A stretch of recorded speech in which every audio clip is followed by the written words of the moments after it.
So who am I to claim expertise about secret societies or any other subject? Well, my first acquaintance with secret societies actually goes back to my childhood, though I didn't realize it at the time. I grew up in Taft, California, in the San Joaquin Valley. Taft was a dry, gritty oil town, mostly blue-collar.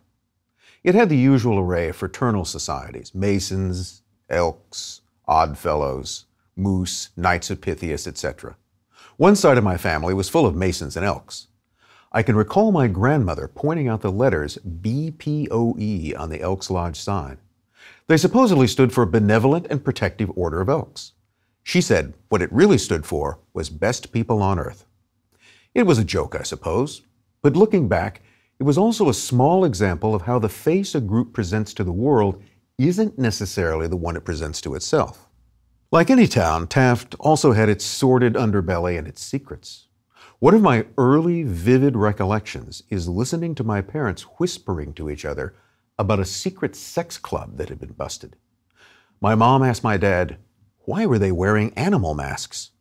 I don't recall he had an answer, and the scandal quickly faded. But as a kid, that image of naked adults cavorting in masks scared me, and also left me wanting to know more. I still wonder, was it just a bunch of oil town swingers, or was there something else going on?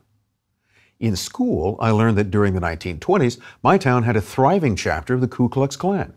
Keep in mind, this was California, and the town had no black population, barely a Jewish one, nor much of anyone else that the Klan would have been organized against. So why were they there?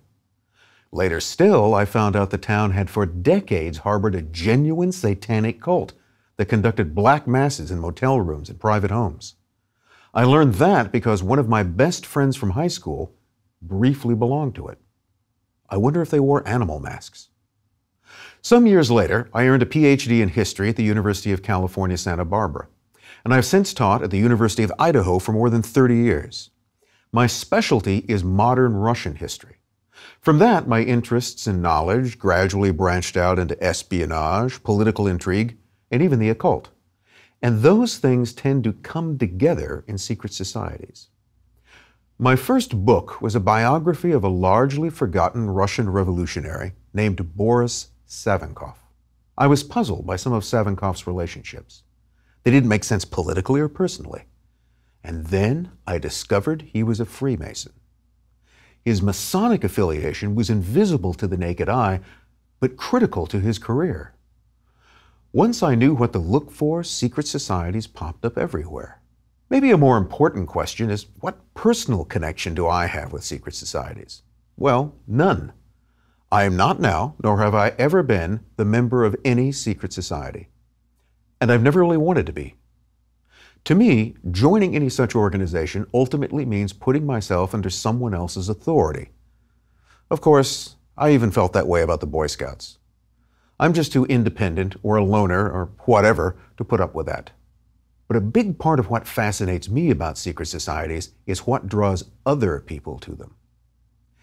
In this series of lectures, we'll jump into some of history's deepest and darkest rabbit holes.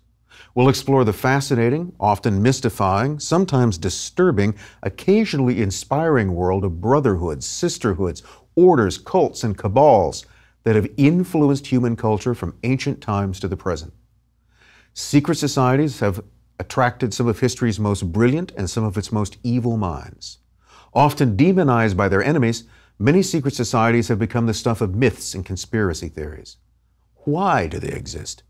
And when they are invented or imagined, why would someone pretend they exist? What do secret societies believe? Who do they recruit? Most importantly, what influence do they have? Buckle up and get ready to find out.